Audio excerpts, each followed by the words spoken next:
Welcome to the Safety Pro Podcast, powered by iReportSource, helping you manage safety one episode at a time. With the constant regulatory and workplace culture challenges businesses face, we'll provide you with all the relevant information necessary to achieve a safer, more productive workplace. No management theories, platitudes, or guru speak, just actionable info you can use right away. Now here's your host, the Safety Pro himself, Blaine Hoffman. Welcome to another episode of the Safety Pro Podcast. I have a podcast listener that we're going to talk to live and in person, Diana Paredes. She's a safety pro, and she is at the VPPPA National Safety Symposium and taking in all the sites, checking out all the breakout sessions, and she is going to talk to us about approaching, VPP. And if you're not interested in applying for, the partnership with OSHA and VPP, there are some good strategies for driving employee engagement, accountability, getting folks involved in the safety program, and just, organizing your safety program so that you can manage it more efficiently. Diana is going to share some tips that she uses with her organizations, both past and present. And welcome, Diana. Oh, thank you. Thank you for having me. So how long have you been in the safety profession? 5 years. 5 years. You enjoy it? I do. I very much enjoy it. What got you started? We didn't talk about this before, but what got you started? So, kind of helping out. Started really in the HR world, and then I started helping out the person who was doing safety at the company that I was in. Okay. And then very much a mentor took me under his wing and just said, let's try this out because you're picking up on it, and then that's it. I was hooked. So you liked helping people? Yeah. You went into HR, so it's a very people-oriented profession to begin with. So made the transition to safety. I did. Fantastic. So I talk to a lot of companies and a lot of safety pros, and some of the more common questions I get are around how do we increase employee engagement, get more employees involved, drive accountability, things like that. So can you talk a little bit about some basic strategies around getting folks involved? Because, before we started recording, you were telling me about, folks that own parts of programs. So if you could just walk our listeners through what that might look like in their organization. Yeah, absolutely. So in our organization, obviously we are part of the VPP program, and it really lies within the front line. What they do is that they'll take the elements in a sense that they'll grab, a walking working surfaces program. They'll grab a PIT program, like anything major, right? Like your heavy hitters, and they're owned within the front line. So, our shop steward has our PIT program, and he knows all ins and outs, like risk assessments. He has ownership of like getting any, findings and closed out and verifying that they're all done. Same thing for walking working surfaces, working at heights, like anything that really affects them on their everyday job tasks. And that really says a lot because then the front line can go to their peers as opposed to going to someone in the leadership. Right. Which makes a huge impact. And then they have that open dialogue with like the PE leads that we call, and then ourselves as leadership. And then we go out and they fix any issues. We address any findings that we might have. So that is definitely a lot that I think has to do with it. And any company that I've been in are small wins, right? So that they feel that participation. It's, hey, the light is maybe not as bright as it should be. And, it's a little bit darker to work in here. So we go in and we fix, a light bulb, as simple as that might be. And that speaks volume with them. They made that happen. They helped facilitate exactly. that. So Nice. then they think that, they know that you're listening to them and they definitely want to participate, and it gives them that open dialogue to say like, hey, they're listening. Let's just kind of give them more. That's just going to lead to more Absolutely. feedback. And, I've often said that, it doesn't help the workers that are facing the hazards or potential hazards if the safety professional is the only one that knows all of the requirements for like lockout, tagout, or you said PIT, right? We have to make those that operate and maintain that equipment the experts in the requirements. We coach them and we support them so that they have the ability to stop, make corrections or request when they're not able to do that. So do you find that approach, that's what you're referring to? Oh, absolutely. So we do training. We're constantly enriching our employees in training, and, that they know they're subject matter experts in what they do on it every day. Yeah. So and even when it comes to more intensive as to training, like the subject matter experts, as in like the leads, the company takes the time to go and send them to like VPP, conferences, and they did the regional, and they enrich themselves in even more expertise in that sense. And then even just as a company, we take them apart. We do separate training for them and what they need to know, and how to tackle risk assessments, and how to tackle like where to find the regs, and where to find things that would, affect us on the everyday. And if they have any questions, they know where their sources are. Nice. So that they, any questions right off the bat, they know where to get it, and where to get the answers to, and how to answer, on an everyday level with their coworkers. Sure. So you have parts of the safety program are owned by, you say, those most affected by those programs, and so there's ownership. You train and equip them to be able to own those parts of the program. And you mentioned something to me earlier before we started recording about folks doing tours, giving tours. So explain a little bit about what you meant by that on that front. Yeah, so we are mentors, right, in our region 2. So what happens is that if anyone comes on site and they want to see a tour of the facility and kind of the type of business, and it doesn't have to be specifically to get mentored. If it's just somebody, and you're talking mentored, you're a VPP mentor. VPP mentors, yeah. But if anyone just kind of wants to come and see and understand the business, whether it's a new client or a new customer, or just somebody that's willing to work with us for certain functions in the warehouse, those tours are led by our frontline.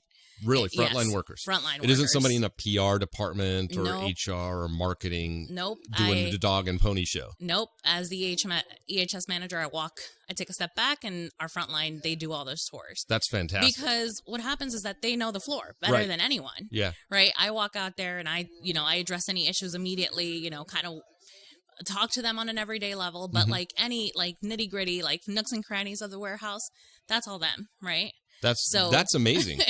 They know the processes, they know the product, they know the company, not just the physical layout of the shop floor, but there's a lot of trust there. That senior leadership, all the way to the top, senior leadership has that kind of trust in the front line. That's powerful. Yeah, absolutely. Yeah. And that's just something that I think our leadership will all agree on, in the fact that they are very much like they know their floor.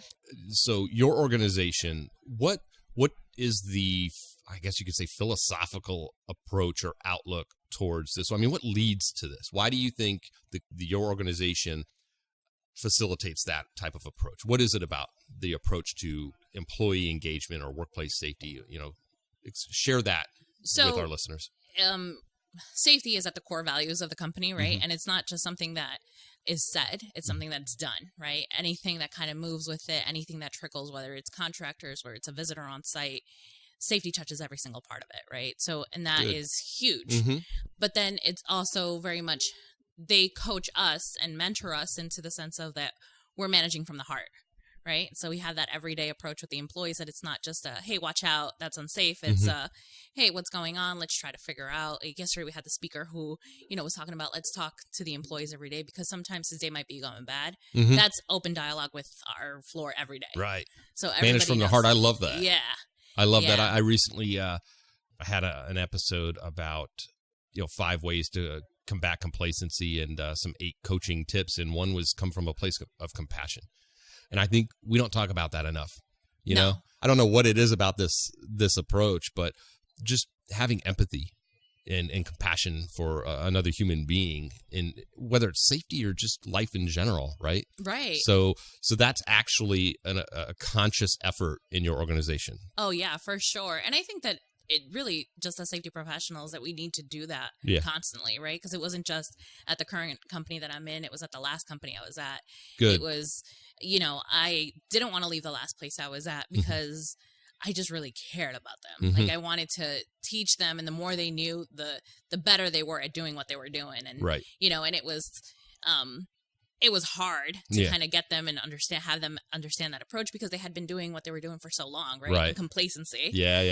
But once you get them with that and they see that you care and you remember something as small as like, oh, you have a son, how's he doing? Or how's your trip this weekend? They're like, oh man, like this isn't just someone who's going to tell me what to do and how to do it. It's someone who's like listening, right? So let me listen to what they're saying as well. Isn't it amazing how much an organization can learn to care and look out for its people when they just get to know them a little bit? We're not talking you've got to go out and drink and go to family events with them, but just get to know them as a person a little bit.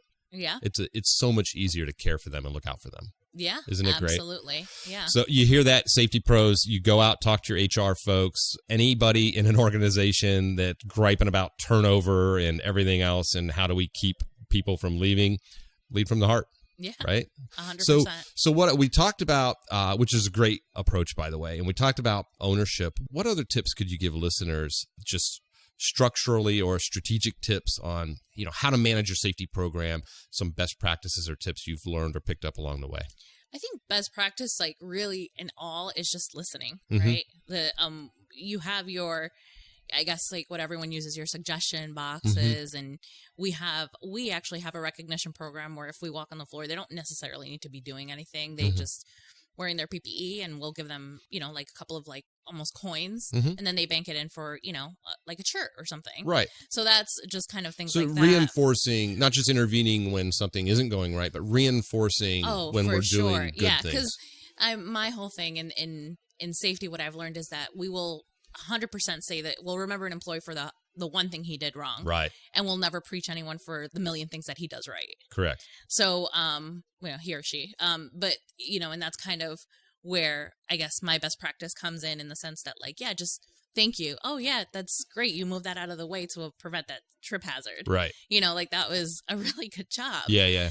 Just small wins with them speaks volumes. I always share this story. I've mentioned it a couple of times on the podcast, but I share it whenever this comes up.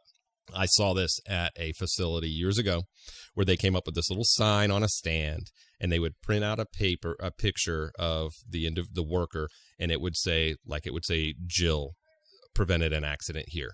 And they would put this sign somewhere out on the floor, and folks would ask, hey, what happened? And it would be, oh, she reported a near miss, or she submitted a safety concern, or something. But all those little things that go unseen when somebody stops, recognizes something, moves something out of the way or out of the aisle, or what, they found a way to celebrate that.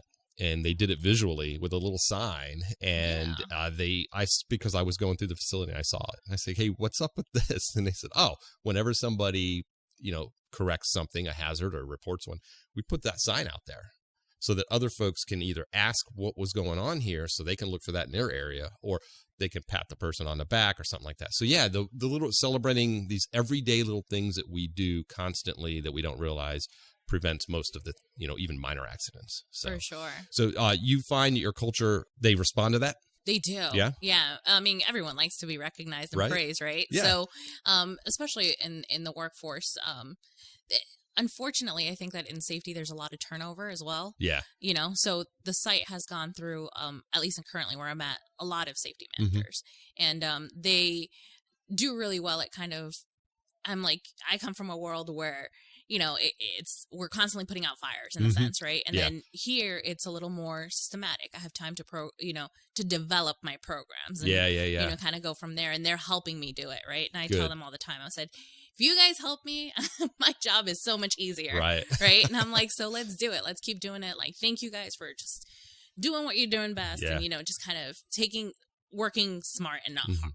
Right. So that is really good. And they're really very, very open and receptive towards that. So that's good. That's awesome. So I think what we could take away from this little talk is, one, get folks involved by handing over parts of your safety program to them to manage. And then your position becomes that of a coach, a mentor, a teacher. So you have to train and equip them to effectively manage that part of the program. Yeah. Right? And I think it comes from see who shows your most interest, right? Right. Because you're not just going to say, so-and-so has this program available now. Let's, this is what you're going to do now, because then the person doesn't seem interested. He's just doing what he's voluntold. Right. Really. Right. Yeah, I know. They've got no interest other than just, I have to do this. Right. So, take someone who is obviously, you can see when your frontline is taking that extra step, that extra mile to kind of go from it. If you see a guy that's really strong on PITs and say, hey, let's develop this. Let's have you grow it into so much more. Right. Everyone wants to learn. Everyone's eager to learn more. Yeah. And the other thing, obviously, is, lead from the heart, right? We can all do a better job with that. So, Diana, I appreciate you stopping by the booth and talking. And thank you for being a podcast listener. Such a fan. You're making history, the first podcast listener to actually talk with me, not just live, but at all on the podcast. So I appreciate you being a podcast listener and sharing your expertise with our listeners. That's what we're all about. We're supporting each other as safety pros. Well, we're all in this together. So, absolutely. Diana, thank you very much. Thank you. Yep. Thanks for listening to this episode of the Safety Pro Podcast, powered by iReportSource, the all-in-one digital safety solution. For info on how you can request a free demo on all the capabilities of iReportSource to streamline your business's safety management system, head over to thesafetypropodcast.com. We look forward to helping you manage safety on the next episode of the Safety Pro Podcast.